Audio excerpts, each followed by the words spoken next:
Senate ndio ina mamlaka ya kupitisha formula yoyote ya ile ya kugawa pesa katika kaunti zote.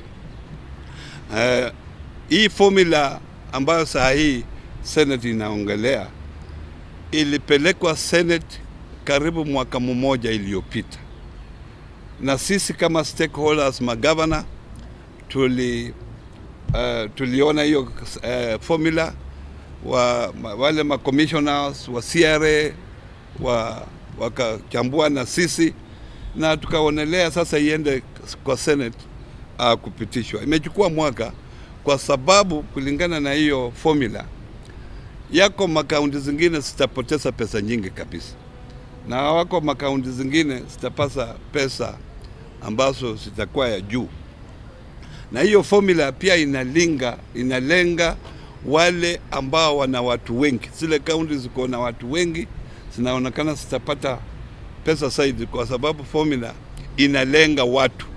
Pesa inaenda mahali watu wako.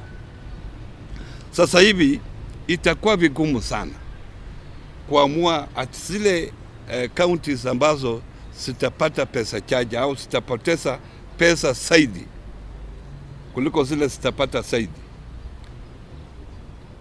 Tayari zimefanya budget. Ni kama wamefanya budget, itakuwa vigumu kama wewe tayari umefanya budget, una mpango yako ya mwaka huu, lakini unapoteza karibu bilioni 2.